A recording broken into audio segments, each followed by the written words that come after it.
I feel like we complete each other. And honestly, I wouldn't have wanted to going. I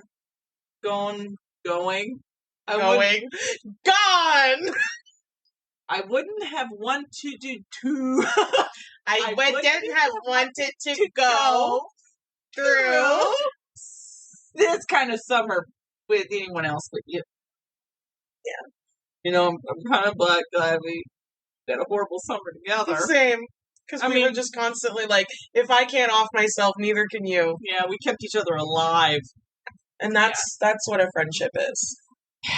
Keeping each other alive. That's all we do at this point. Hi, I'm Elizabeth. And I'm Kristina. We're two best friends who met in college 12 years ago. I'm now a stay-at-home mom with 2 children, a preteen and a toddler. And I'm a career mom with a toddler. We've been through a lot of life together, and we're here to tell you all the stuff we wish people would have told us. We are Millennial Moms. So do you put soap down there? Let's discuss this. No, I do not, because I will tell you why.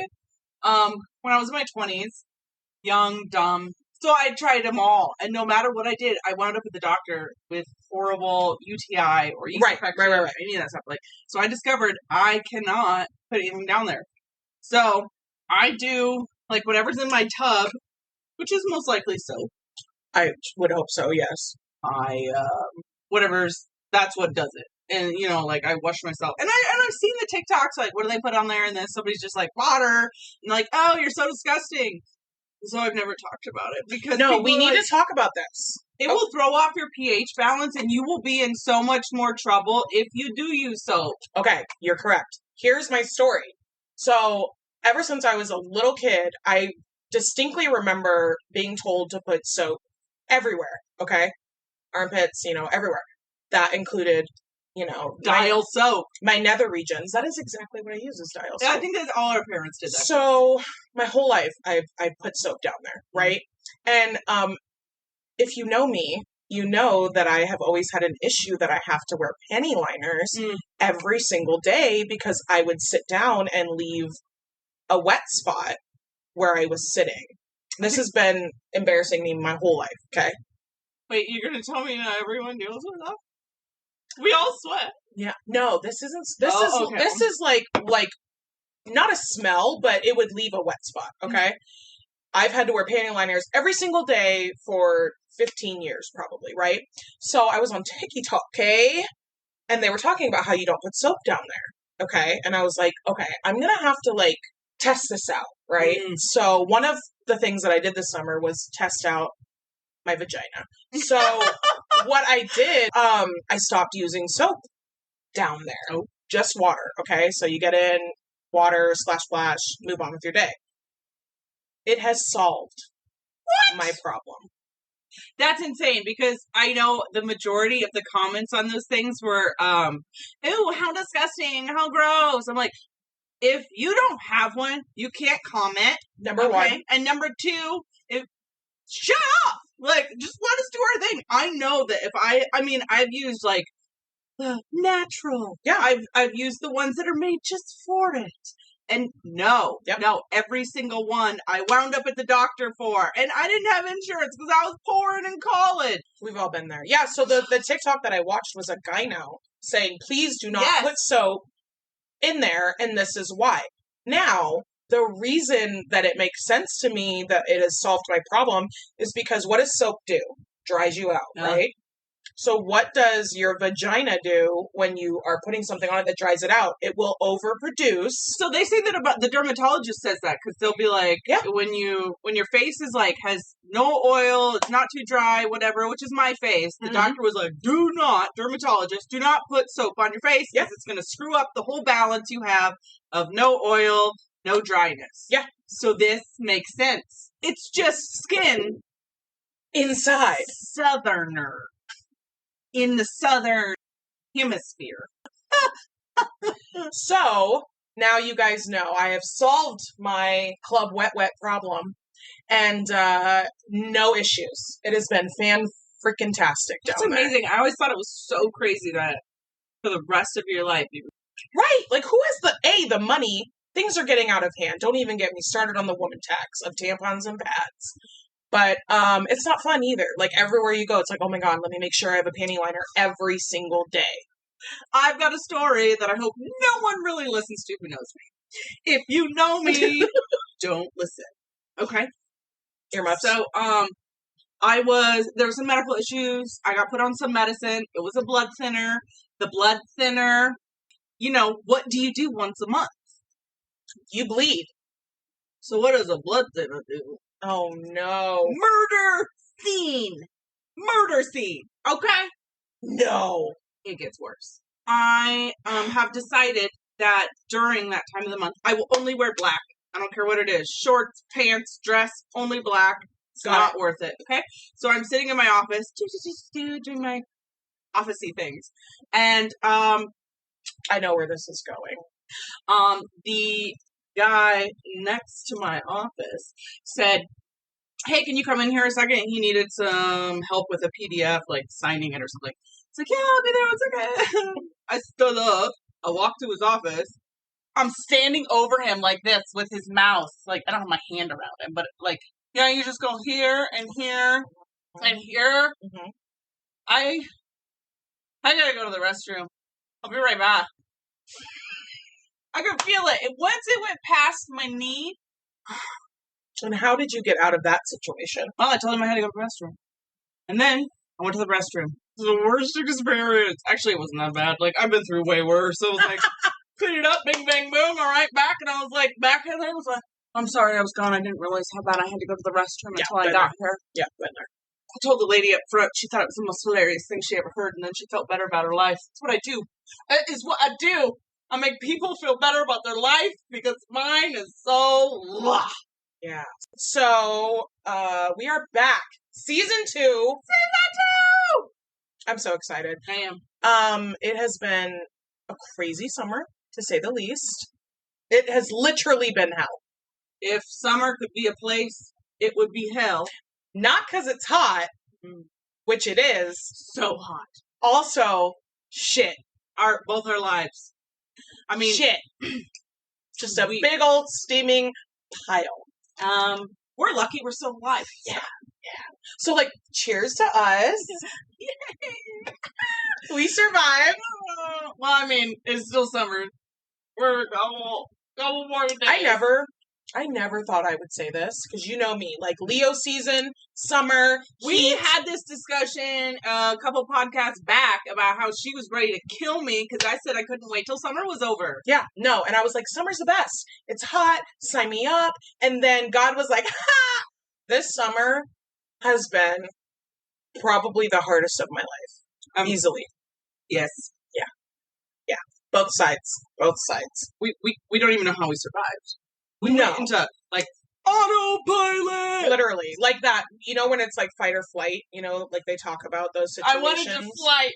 Yeah. But I had to stay and fight. Yeah. Ooh, those sound like lyrics. I wanted to flight, but I had to stay and fight. Boom, boom.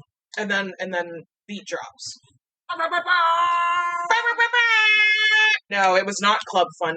It was terrible. It was a bad summer. Yeah. Okay, so we've talked about how bad it is. Okay. Let's give them some points of why it was so bad. Mm-hmm. Okay. Okay. Just you wait. I'm sure your summer was horrible too. I don't know anybody that was like, "Yay, summer!" Like it. You'd think after the pandemic and like this was like our first normal summer again, right? Mm-hmm. Like, okay, we can get out and do things, live life, yay! And it was not. We decided to take a break for the summer because there was a lot going on. End of school year is always a disaster. Mm-hmm. And then you were going through some medical stuff. Yes. And so that was kind of like the catalyst. Like, we didn't know what I was going through. And that is when I was like, can we take some time off because it's just a little too much. So it was like shooting in the dark. What's wrong with Elizabeth? Yeah. And you had not been feeling well. So we took off. You took off April? May, because I had a ton of events to do. So she took off May because there was a lot going on in her job. And then I started feeling worse and worse. Yes. And so I said, I think I need to take off June. And then you're like, I think we should take off longer than June because of the way you're feeling. And I mean, I could not function at all. I was going to the doctor and I was like, something's wrong. And then I knew they stopped believing me when the doctor came in and said, what do you think's wrong? And then someone else said, I don't think anything's wrong with you. I think you're depressed. And I was like, oh, man. And then the next week, I told Kristina how I was feeling, and she's like, I think you need to go to the emergency room. I'm like, I'm fine. And she's like, if you do not go to the emergency room, I'm going to call your mother. I don't care if I'm 35. There's nothing scarier than that. I knew that threat would do it, because you don't want to have to call somebody's mom and tattletale. And my mom would come and she would drag me to the emergency room. Anyways, I go to the emergency room. Find out I'm almost dying. I started going septic because this lump they found on my lungs wound up being staph infection that we thought we had solved years ago when I gave birth to Yara. Yeah, she kept saying, you're septic, you're going septic, you're going septic. Like, if I'm just going to put this out there, if people could just, like, listen to me the first time, we would save so much time and energy. If I say something, you should just be like, you're right. So they, like, put in, like, a port, which is... A PICC line. Yeah, PICC line. So it's like a port. Port is for longer term. So you had to go every day. Every single day. And get antibiotics. Mm-hmm. Yes. For how long every day? Like 2.5 hours. Yeah, and they couldn't do it through my veins because the medicine they were giving me, they said would blow out my veins. Oh, just what everyone wants to hear. Like, that's so, sweet. Was that bad? So, like, was that bad? Or, like, I didn't go to medical school, so I don't know. So, they start treatment for me, and during this treatment, I wind up getting a blood clot that's so close to my heart that no doctor wants to treat me. Finally, they find a doctor that wants to treat me, and lo and behold, it's actually Kristina's doctor, who I've tried to get into before, but he's very popular, and you can't get into him. He's the best. So, yeah, I got the blood clot. So I went from almost dying to almost dying part 2 with the blood clot. I'm still in the blood clot stage, for the record. I get killer chest pains that go down my arm, and I can't function. Other than that, you're so good. Other than that. Oh, on the bright side. Oh, there's a bright side.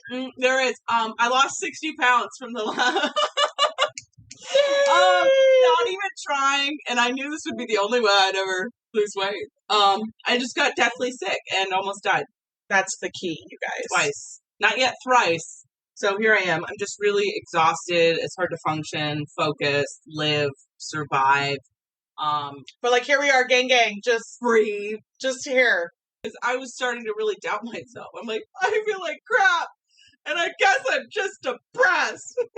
But hey, there's nothing wrong with just being depressed. No, and because let me tell you this, nothing will like spiral you down into depression. Like nobody believing that you're sick and you feeling like crap and you can't function. Like a chronic illness. That's why depression is so common with people that do have chronic illnesses. And you couldn't see it. It was on my lungs. So, like, nobody's believing what's wrong with me. And I'm like, I don't feel good, people.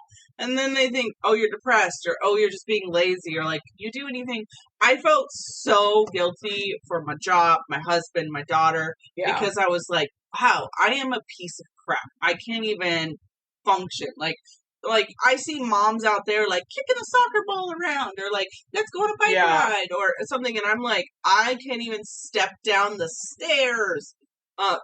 But, you know, once that diagnosis came, I feel like my husband was much more understanding. Much nicer. Because I feel like he was starting to doubt me, too, which I had to call up my therapist, and I was like, I need you. I know I took, like, a little hiatus, but I need you, because I am having such a hard time with nobody believing me that I feel bad. Right. Keep going to the doctor. Keep fighting for yourself. Because if I did not, this would have never been solved. Because if I would have just been like, oh, I guess nothing's wrong, and I would have never gone back, I'd be not here right now. Rip.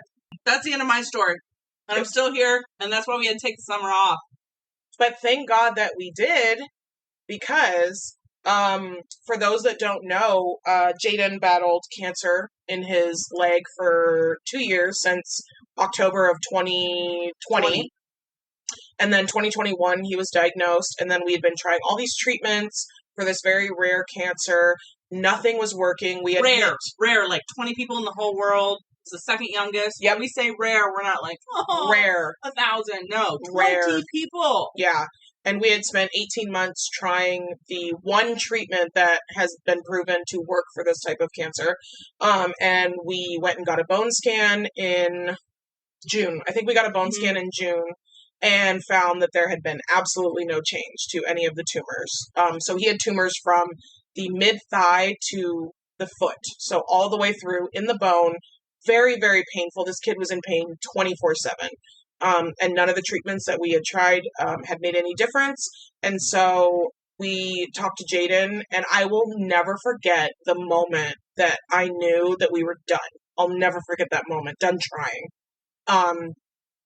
He had been saying for months that he wanted an amputation. And I said, like, I understand, but can we keep trying? Like, let's just keep trying everything that we can.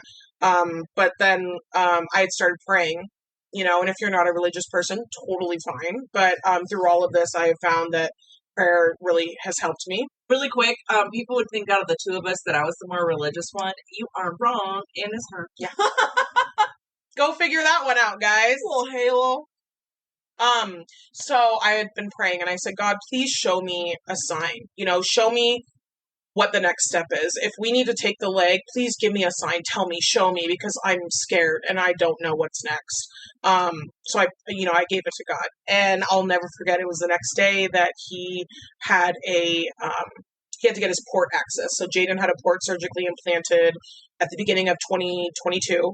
And they came to access. At this point, I'm asking Jaden for advice. Like, I'm getting a pick, Lord. I need to know what's about to happen to me. Yeah, the port wasn't too bad. Jaden was scared to get the port, but once he got it, he was very happy that he did get it. Because it just made treatments easier, and he was able to do them from home.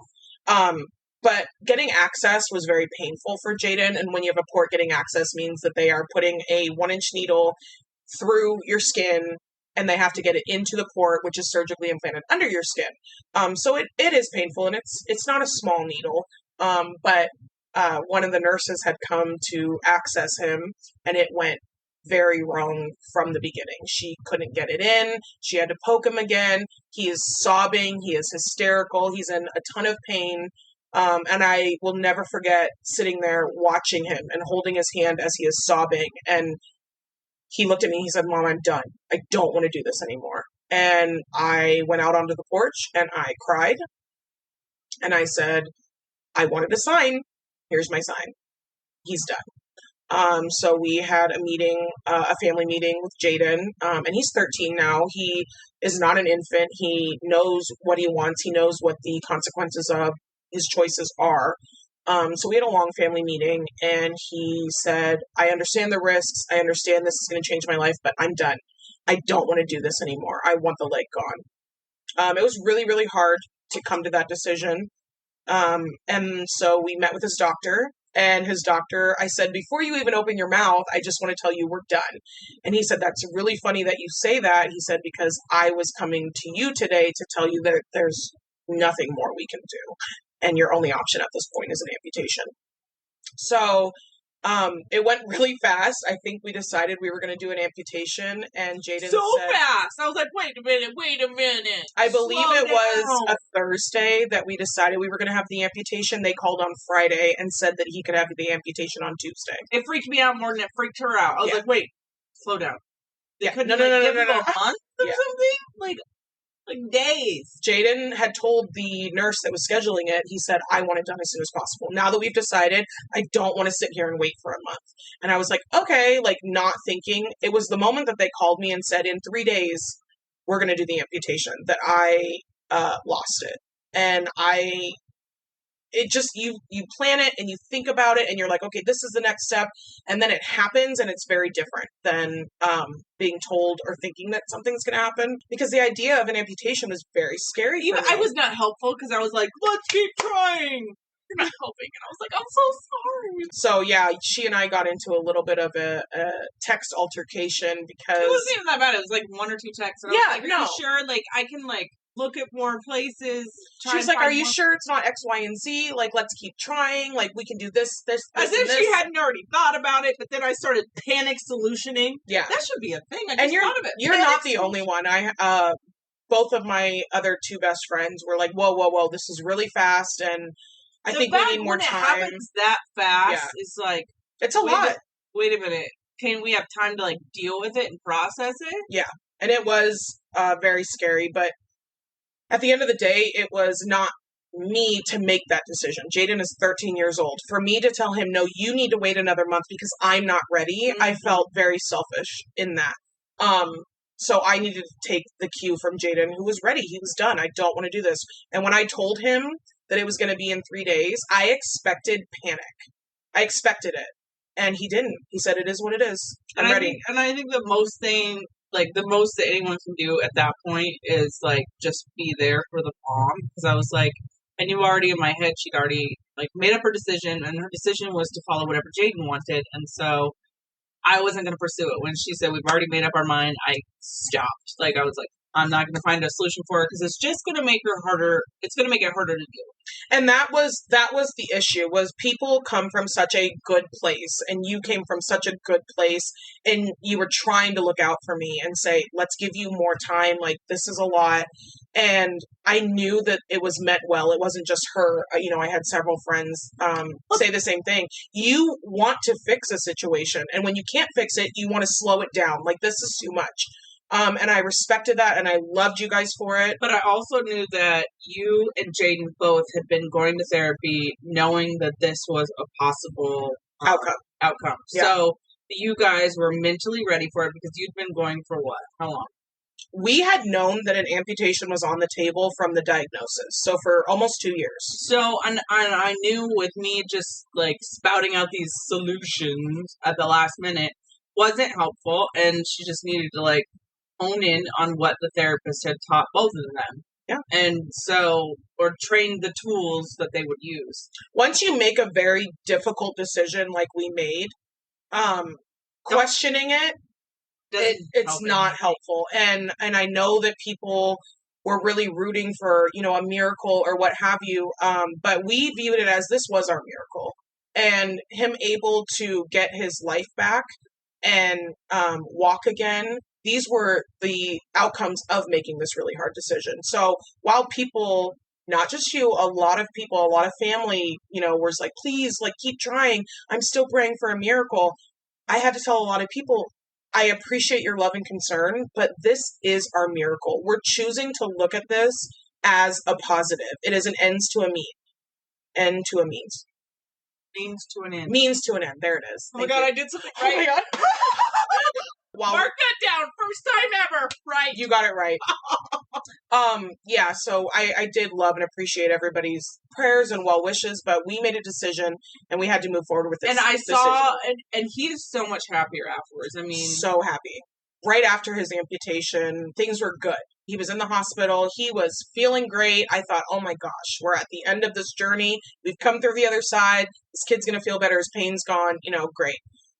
He was in the hospital for 3 days. He had already been up on his crutches. He was walking, you know, on his crutches, moving around, joking. Oh my God, he was making the funniest jokes. So every time the nurse would come into the room and be like, do you need anything? Can I get you anything? He would just be like, I could use a leg. Do you have a new leg? And jaw would hit the floor. This kid is so funny. But anyway, I was like, yes, like we made the right decision. Like we made the right decision. So we get him home. And he's doing well the first week that he's home. The second week, he started being in horrific pain. And he would tell us that his pain was in the foot that was not there anymore. So he would specifically tell me, my ankle on my left leg is throbbing. It feels like I'm being electrocuted. He would sit there and he would jolt. He would just jolt because this pain, he said, it feels like I'm being electrocuted. It turns out that they are called phantom pains. I had heard of phantom pains. We had been warned that there could be some quote unquote discomfort in the limb that was no longer there. I thought, okay, we can handle that. This kid's been in horrific pain for 2 years. No, nothing like what he was experiencing. The kid would literally be in so much pain that his body would convulse and he would be dripping in sweat. It would look like he just ran a marathon. His shirt is soaked through with sweat. His heart rate is 160, 170, dripping down his face. And he just like, it almost looked like he was having seizures at times. And the night that we had all of our friends over, it was horrible. We had our best friend come from Florida and visit, and it was so much fun. We hadn't seen him in 6 years. Yeah, 6 years. And him and his wife came with their kids, and all our kids got to play together, and we had never really had, besides Jaden, our kids together. Towards the end of the night, Jaden was in so much pain after the amputation, and I don't think anyone has any idea that this can happen unless you've seen it happen. Mm-hmm. At the end of the night, we wound up in the emergency room. Was the worst that I had seen him. He was sobbing hysterically, and he was outside with us, like he was trying to get through. He was like fine, and then he was like, "Oh, I need some Tylenol or something." So we went inside, and then Kristina was in and out, and then the last time she came out, she's like, "I have to take him to the emergency room." Like, what? So then our friends started saying bye to her.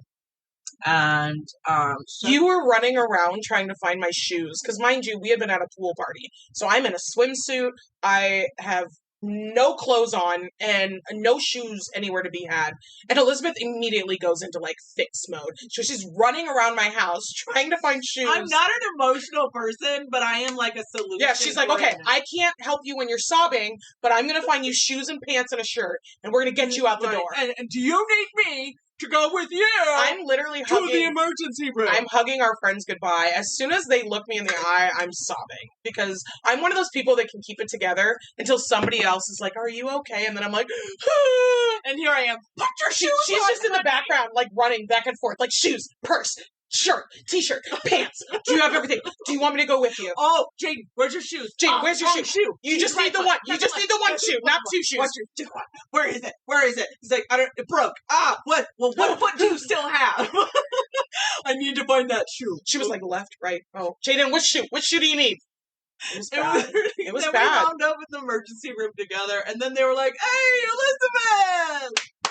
No, first good to have you back from treatment of."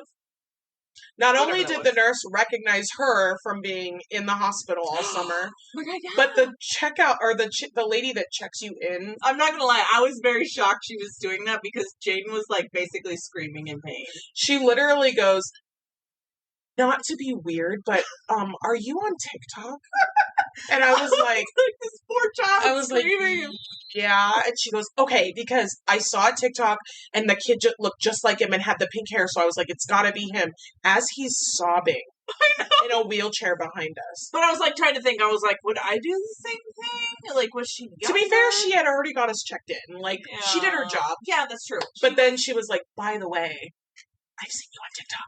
It was like old home week. Like, hey, oh, I'm so glad you're still alive, Elizabeth. And the lady goes, "Jaden, you're TikTok famous. How do you feel about that?" And Jaden goes, "Ah." It does. I was like, this is so bad. This bad. is so bad on so many levels. The fact that they know us, the fact that he's screaming in pain. But yeah, you had ended up taking video of us in the waiting room. I did. I take video of so many things. We used to be a journalist, and so it makes pictures. Sense. Yes, I did. I used to be a reporter.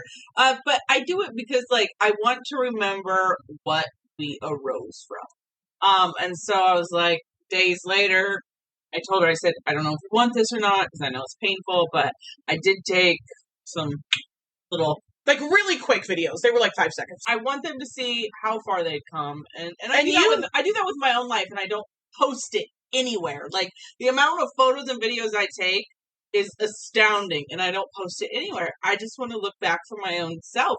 But you also knew that we have been trying to get, or we have been trying to raise awareness for this particular type of cancer. People have no idea that phantom pains even happen. Or they've heard the term, but they don't really get it. Like, I had heard the term, but I thought, oh, like a little bit annoying. No, Jaden said that this was the most horrific pain he had ever experienced in his entire life. This is a kid who can't walk and has had tumors in his entire left leg for 2 years. He said that the phantom pain was more painful than anything he's ever experienced. So I made the decision I put it on TikTok because I wanted people to see what people go through and raise awareness if you've ever known an amputee or anybody that's in chronic pain. Jaden has always been throughout this cancer journey, he's always been in a mindset like, I want to inspire other people. Just to give you another idea of how sweet this kid is and the soul that he has, that moment when I saw him post-surgery, so the surgery took a really long time, not for the surgery itself, but for Jaden to come out of anesthesia. He was really out of it. So I'm panicking. It's been an hour and a half, 2 hours. We still haven't seen him. And I'm preparing for that moment of when I'm going to actually see that he doesn't have one of his legs. So we finally get back there. The kid is still completely out of it. Eyes closed. He can't talk.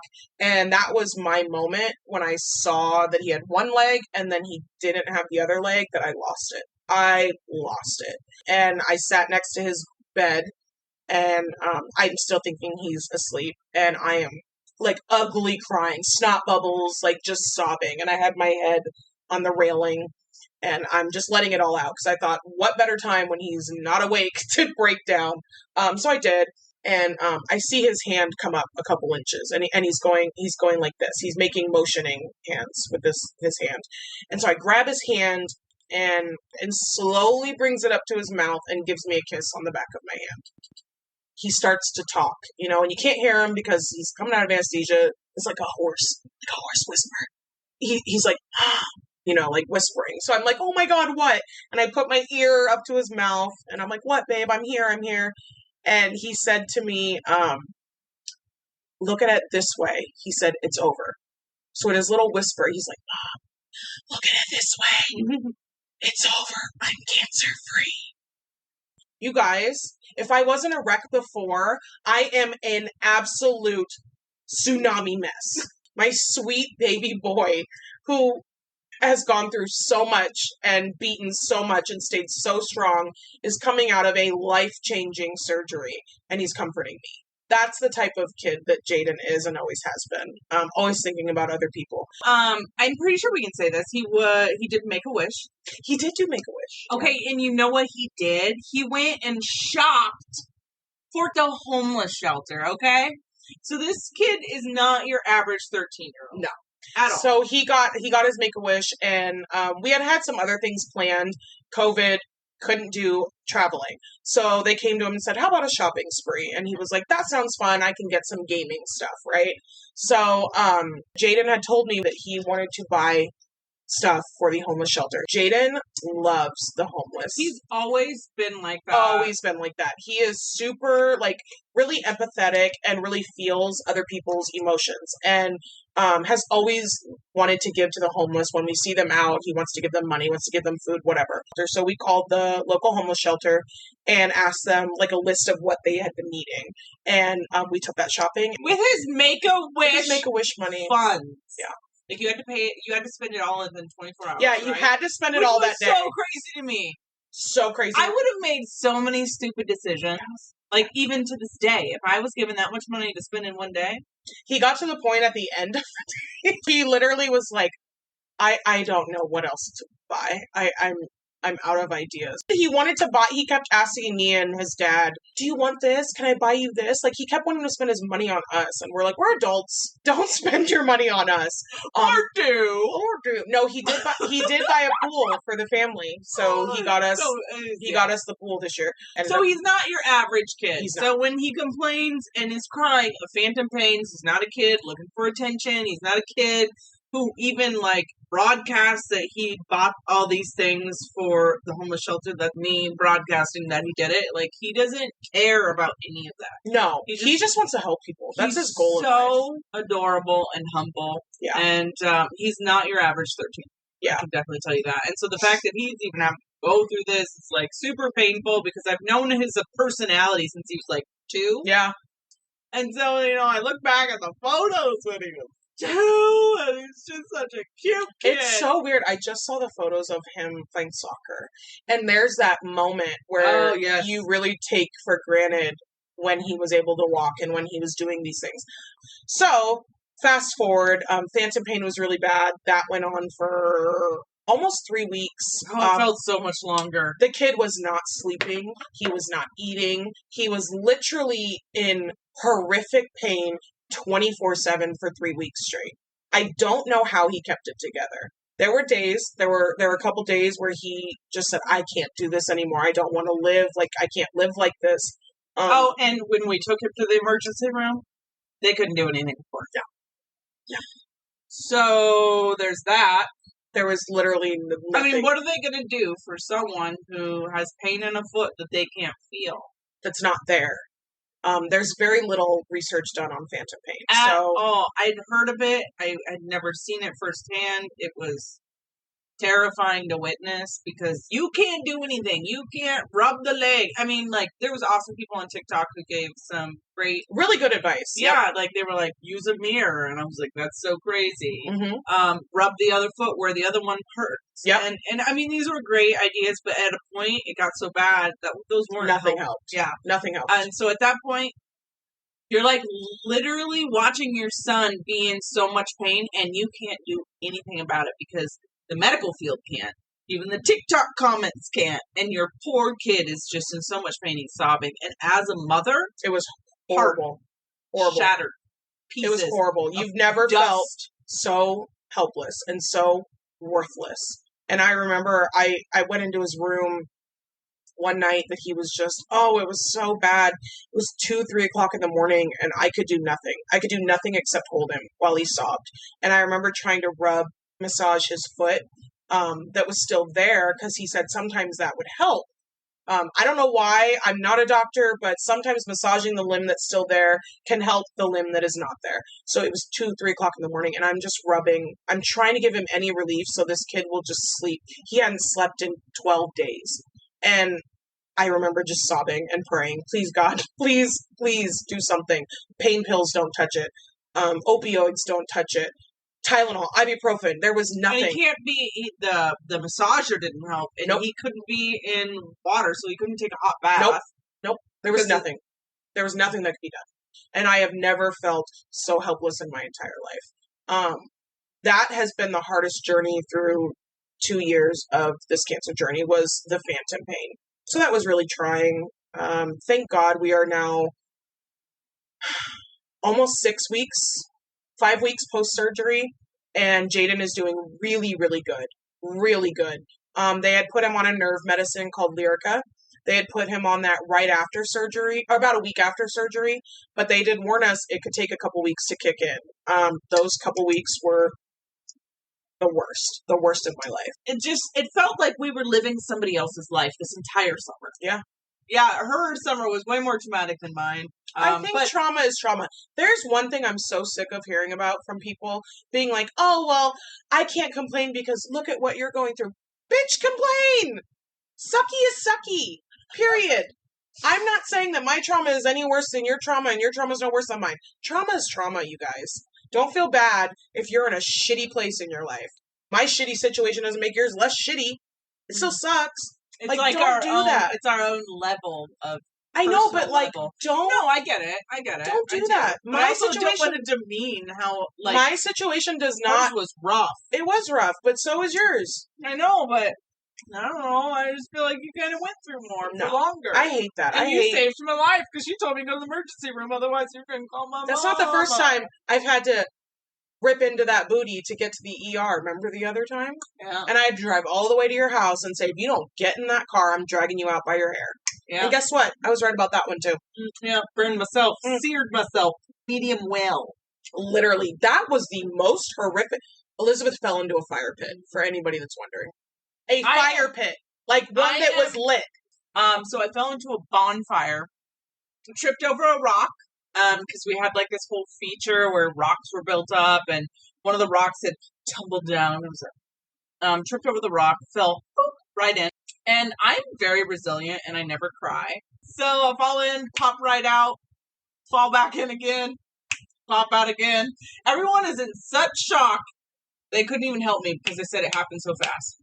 So I pulled myself out of the fire myself, and anyone's like, oh, what just happened? And I sat down on the chair, and I said, I'm fine. Pass me the whiskey.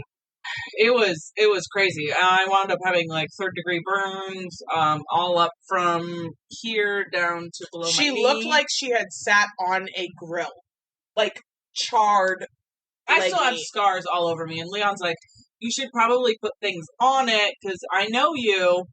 You're going to be vain about this. You're going to be vain. You need to be putting some scar cream on it. And I was like, screw that. I don't care. It was too painful to care. So then she's like, oh my God, I'm like running a fever and I feel like I could pass out at any second. I forgot about that. I was like, that's weird. I feel like you should go to the ER because I bet you have an infection. She's like, no, I'm fine. I just need to sleep. And so I get in my car. That was like 5 years ago. I drive to her house 20 minutes away. I go in and she is literally practically comatose laying on the couch.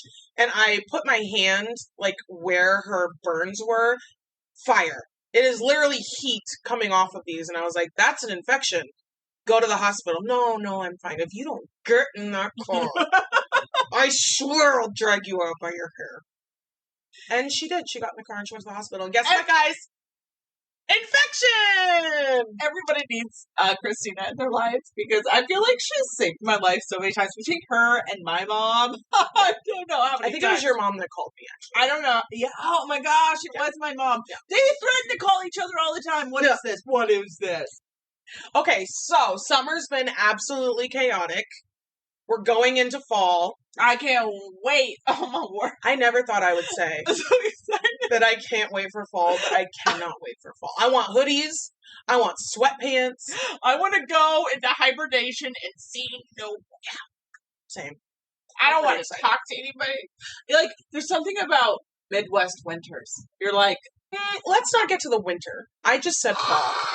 You shut your door and you're like, nobody shall pass. That's not how it goes. No soul shall pass. Nobody can. You shall not pass. That's what. There it is. Okay, so in the Midwest winters, shut your door and nobody passes. Wow, that took a while. I'm like out of practice with this podcast. Yeah, it'll be fine. We're sorry if we complained a lot, but we just had to get it out. We had to get it out. If you want to get it out, you comment and you tell us. Tell us how crappy your summer was. Or tell us how great it was. Yeah, and we'll be like, yay, somebody had a good one. Yes, and then we will live vicariously through you by asking you details. Tell us everything. Or if you want to complain, tell us everything. Like, we're those people. We're going to be here either way for you. You're not alone. We're just here momming it up. Yes. And we're back for season 2. This one's going to be a good one. We've got a lot of fun stuff coming your way. Episode 21. Like, what? That's crazy. We are also going to be on the TikTok and also on the YouTube. So you will be able to find content on both places, as well as our Facebook page, Millennial Momming. And then my cousin-in-law, back when I got pretty sick, she covered for me. Chrissy's going to be back. She's my cousin-in-law. A cousin-in-law is a thing, okay? Her cousin married my brother. Which is weird because Chrissy's been my best friend for 15 years. I've been her best friend for 10 years. And then we found out that they're related. What? Also, Randy, my husband, dated Chrissy's cousin in high school. This world is too small. Next thing I'll find out is you're related to Randy. Or Chrissy is married to Leon in a previous life. What if they're still married? Oh! I would be so excited to have a sister wife, especially someone as sweet as Chrissy. Chrissy's the best. She is. So she is. She's going to be dropping in doing co-hosting with me a couple times every month. So lots of good things coming up. This was just our welcome back. Welcome back. Welcome back. Welcome back. Welcome back. Welcome back. It's not an episode if we're not singing. I love that song. So yeah, what else? Almost dying, lost a limb. Just the use. Crying. Depression. Trying to be alive. I think we covered all of our summer. Yes. I do believe that covers it. What could our subject be? Don't die. We're here. We're here. We're here. You should be too. Our summertime novel. Don't die. We are here too. Summertime in Norfolk. Say it in a British accent. It sounds way fancier. Okay, go. I don't even know what it was. Don't die. Don't die. We're here too. We're here too. Summertime. Summertime. A novel. A novel. Nailed it. We hope you enjoyed listening to our woes. We promise we'll be way more positive next time. This is life, honey. This is life. For me, it has been very much sit with those feelings, acknowledge it. This sucks. I'm feeling broken. I'm feeling defeated. Sit with that. For me, it's a day. I say, okay, today's my day to wallow. I'm going to be sad today. I'm going to lay on my bed. I'm going to cry. Today Whatever. is Wallow Day. It's Wallow Day. Wallow Wednesday. Wallow Wednesday. Cheers, cheers. And then I tell myself, but tomorrow I'm going to wake up and it's going to be a better day. And I'm going to have a better attitude and I'm going to focus on the positive. It's very important. We've had this discussion before. Feel your feelings. Yeah. If you want to vent, leave a comment. If you want to celebrate something, leave a comment. Message us, private message us. We will listen. Kristina will reply. Plus, you probably want her replying more than me because I am horrible at life choices. Anyway, we love you guys. We are back for season 2. Check us out every Monday, and we will talk to you guys next week. Bye. Bye.